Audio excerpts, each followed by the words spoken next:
Hello, everyone. This is Wes Henson, and welcome to this week's On the Go Bible Study. I want to thank you for joining me today for this week's small group Bible study for the week of August the 4th, 2024. And on this podcast, we review and summarize the Bible Studies for Life series weekly lesson. Please take a few moments, check out the show notes, check out the description for links to this week's 2-page printed summary, and also there are several other study resources available there as well.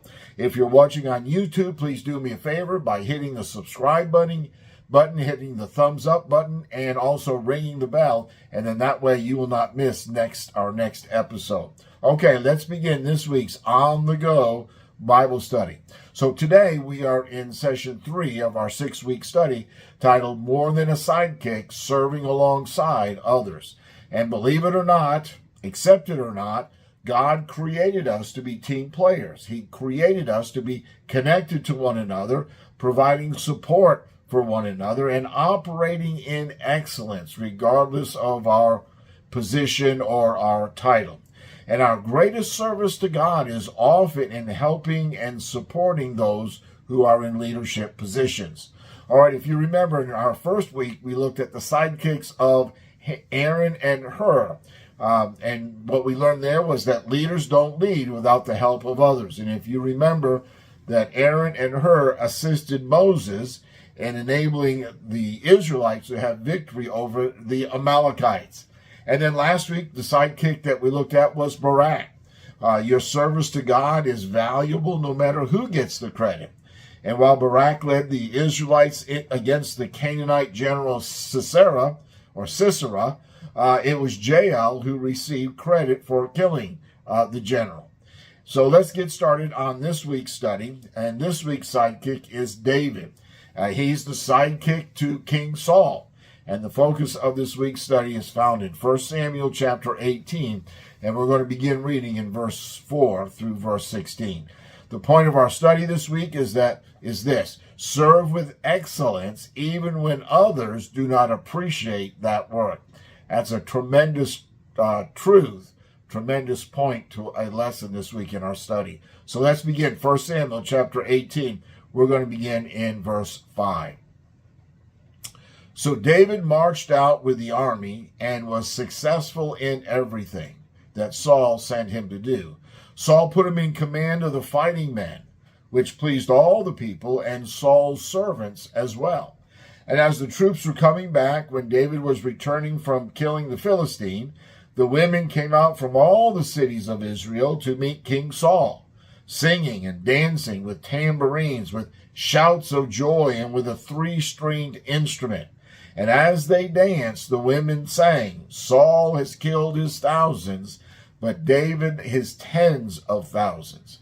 So Saul had sent David out on several military campaigns, and David completed the charge given to him every time.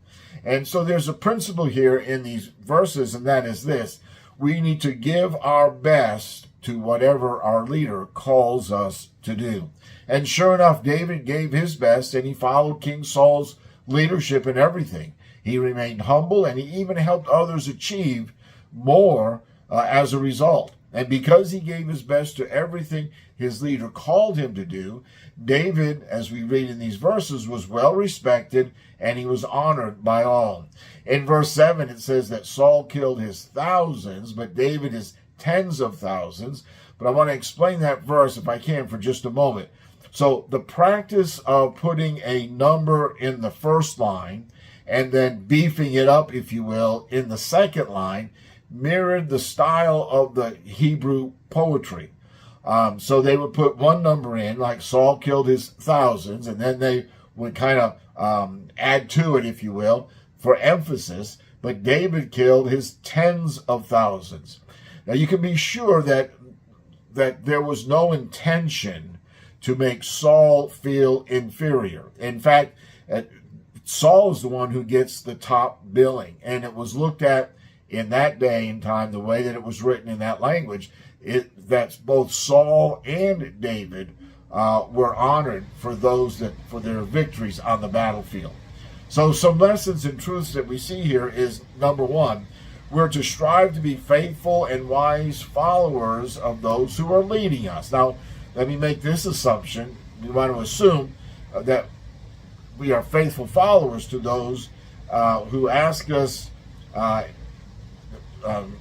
what to do is to be ethical, and we want it to be moral, and we want it to be godly. In other words, we want to assume what they ask us to do is not unethical, it's not immoral, and it's not ungodly. Okay, secondly, being a person who finds favor with others is a worthy objective. If we can accomplish it, it is well-founded, and it comes from being a person of integrity.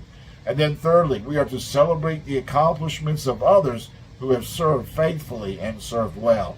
And then let me make one more point before we go into the next verses. Giving our best can bring joy to others as well as to ourselves. Okay, let's move on down to verses 8 through 11. So Saul was furious, and he resented this song. They credit tens of thousands to David, he complained, but they only credited me with thousands. What more can he have but the kingdom? So Saul watched David jealously from that day forward. The next day, an evil spirit sent from God came powerfully on Saul, and he began to rave inside the palace. David was playing the lyre as usual, but Saul was holding a spear, and he threw it, thinking, I'll pin David to the wall. But David got away from him twice. So David was so successful in what Saul charged him to do that Saul became envious and resentful of David. So a principle here from these verses is that excellence in our work is not always valued. When we do a good job, don't expect all the time everyone to appreciate it. Despite David being such a blessing to Saul, a blessing to his nation, a blessing to his family, Saul allowed bitterness and resentment to build toward David. And so we see here in verse 10, Saul playing out his jealousy. You see, the Spirit of God had departed from King Saul. We can read that back, I think, 1 Samuel chapter 15, in that area. You can look and see. But the Spirit of God had departed from King Saul, and God had allowed an evil spirit, an evil something to torment him, as we read in verse 10. Now, let me kind of go through this just a little bit real quick.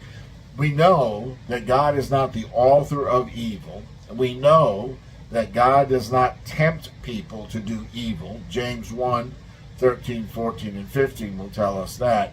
However, the Spirit of God had departed from Saul, and as a result, this other spirit had come upon him. And Saul was not praying, was not asking God to help him overcome these evil thoughts. Instead, Saul began to verbalize these wicked feelings. So he just allowed it to take over in his heart and in his mind. And David was still loyal to Saul. He was playing his lyre as usual to help Saul. David had done that for years because it helped to soothe Saul's anxiety, if you will. But Saul this time had a spear in his hand, and he made 2 attempts on David's life. And even after the first attempt, David still attempted to minister to Saul with his music.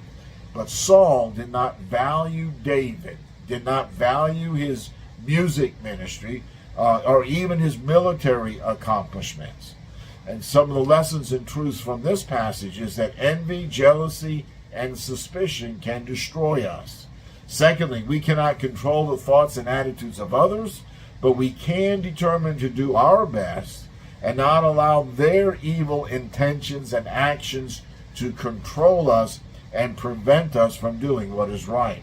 And then thirdly, how sad it is to see a person with great potential for good become so ill-spirited that they fail to develop that potential or accomplish the assignment before them.